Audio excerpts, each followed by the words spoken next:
Bonjour à toutes, bonjour à tous. Nous sommes très heureux de vous retrouver ce dimanche matin sur le plateau de Sagesse bouddhiste pour la première partie des émissions que nous consacrons à ce que le bouddhisme apporte aux Occidentaux. En effet, beaucoup voient dans la pensée bouddhique une spiritualité laïque, une philosophie humaniste et une éthique de la responsabilité particulièrement pertinente pour répondre aux besoins spirituels des individus et aux grands défis planétaires. Privilégiant l'accent sur soi à l'action sur le monde et apportant un juste équilibre entre raison et intuition, le bouddhisme n'est-il pas appelé à corriger les excès d'une civilisation occidentale trop préoccupée de maîtrise technique au détriment du sens et de l'intériorité ? Alors y a-t-il une différence dans la manière dont on définit le bouddhisme en Orient et en Occident ? Quelle est la particularité du bouddhisme ? Quel travail devons-nous entreprendre ? Et quel peut être dans ce contexte le rôle du maître ? Nous retrouvons pour en parler Lama Jampa Tayé. Lama Jampa Tayé, bonjour. Bonjour. Vous êtes né en Angleterre en 1952 et devenu étudiant de Karma Thinley Rinpoché à l'âge de 20 ans, puis de sa sainteté Sakyatrizine et d'autres maîtres tels que le 16e Karmapa. Vous êtes l'auteur de divers travaux portant sur le sujet des textes historiques Karma Kagyu. Je précise que vous possédez par ailleurs un doctorat obtenu à l'Université de Manchester pour vos travaux sur l'histoire religieuse tibétaine. Merci beaucoup d'être avec nous aujourd'hui.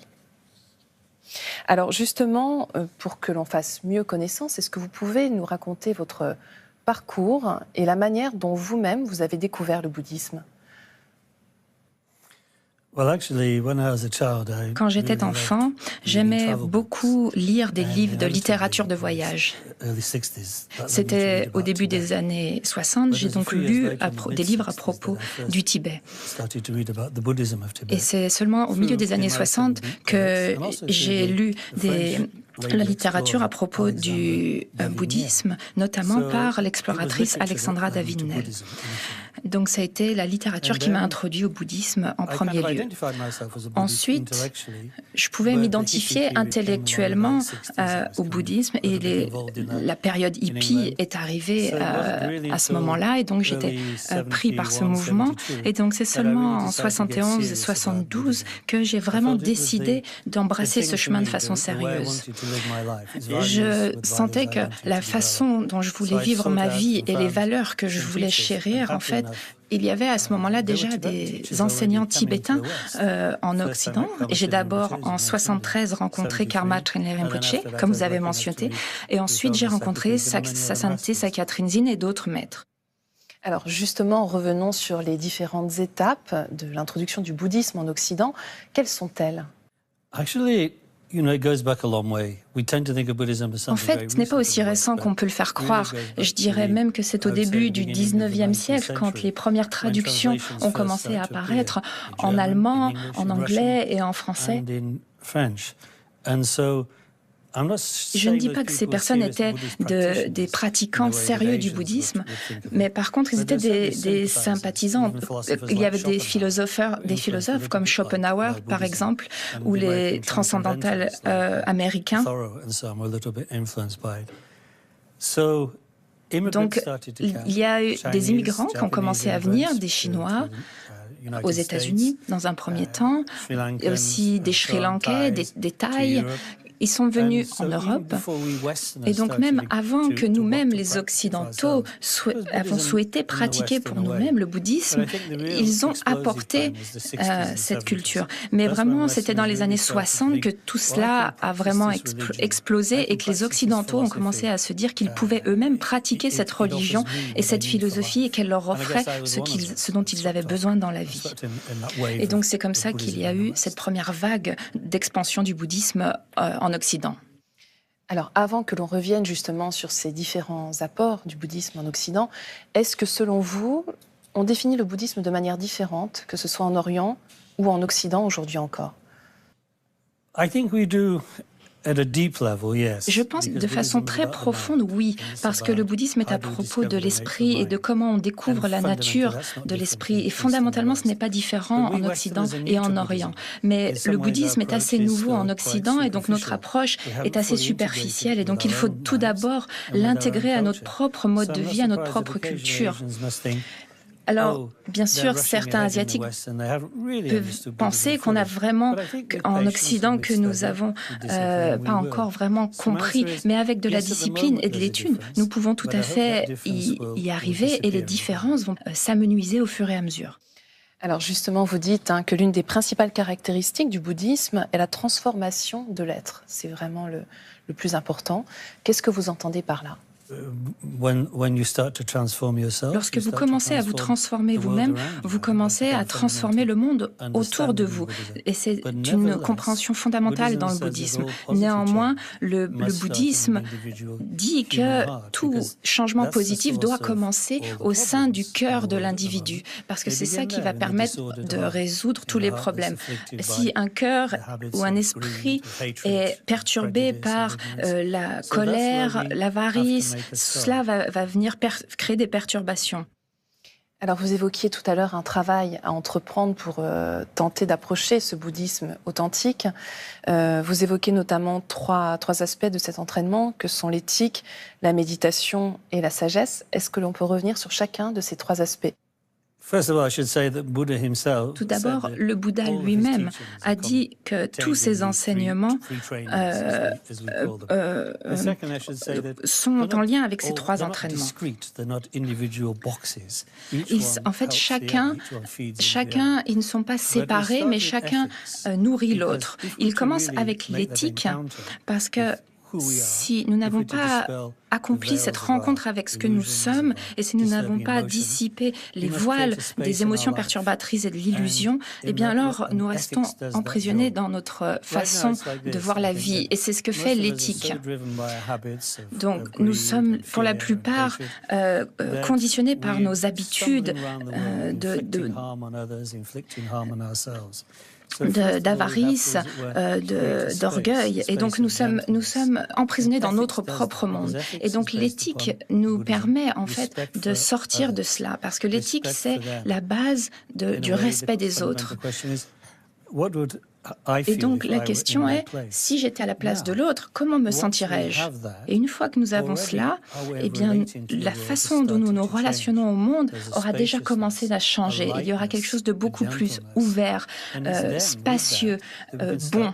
Et donc c'est comme ça que l'on peut, à ce moment-là, commencer à regarder ce qui se passe vraiment dans notre cœur. Et c'est là que la méditation entre en jeu.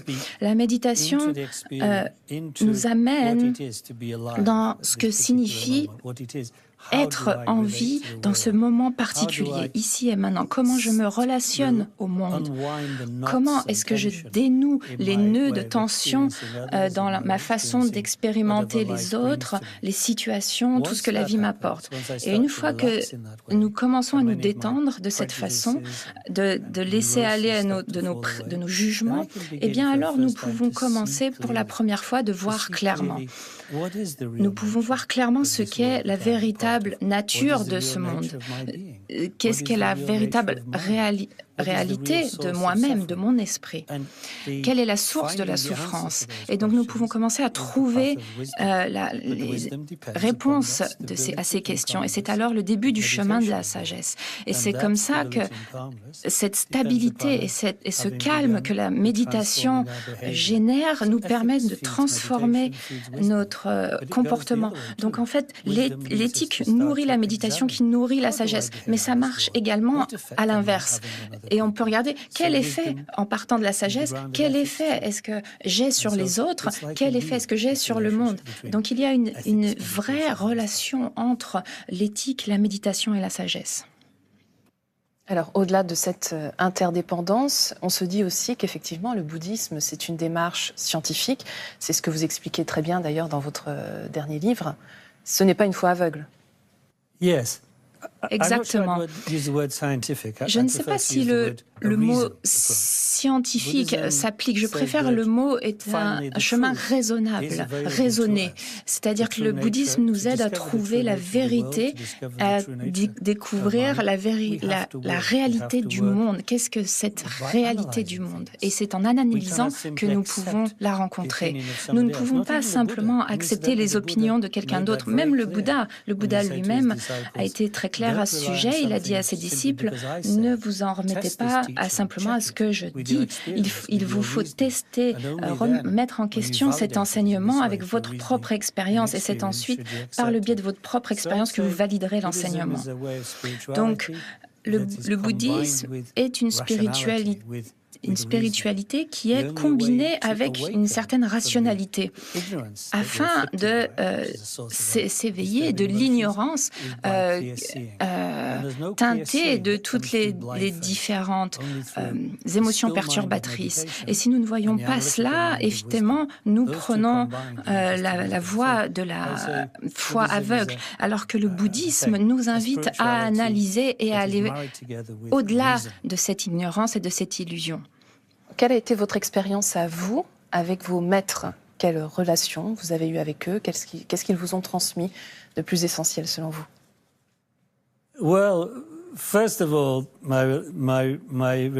Tout d'abord, ma relation... Ce qui m'a le plus surpris, ça a été leur grande bonté, leur grande bienveillance et aussi leur grande qualité d'être humain. Mes enseignants étaient tous des personnes qui ont expérimenté l'exil du Tibet. Ils ont été catapultés hors de leur société médiévale dans le monde des années 70. Et en fait, ils étaient complètement en phase avec le monde. Ils avaient de l'espace pour les autres, alors que nous étions complètement occupés, tellement compliqués, occupés, pris par notre rythme. Et donc, leur bienveillance humaine, et leur qualité humaine et leur simplicité, cette sagesse extraordinaire que je continue toujours de découvrir depuis 40 ans, est celle de la compassion. Et donc, c'est ce qui m'a le plus inspiré, c'était de trouver en moi-même ces qualités. Et donc, c'était un peu à l'image d'un père ou d'une mère emplis de bonté pour leur enfant. Et ils m'ont donné cet espace aussi pour apprendre de mes erreurs.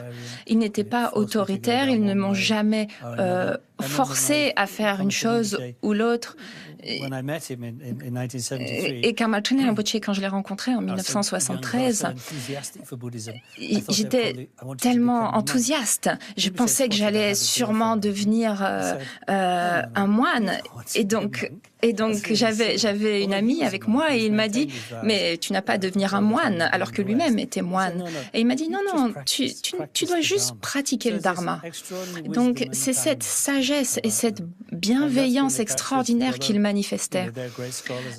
Même s'ils étaient de très grands érudits, de grands maîtres, qu'ils connaissaient des textes, de nombreux textes, ils avaient cet aspect-là, mais il y avait avant tout cette bonté fondamentale humaine qu'ils avaient.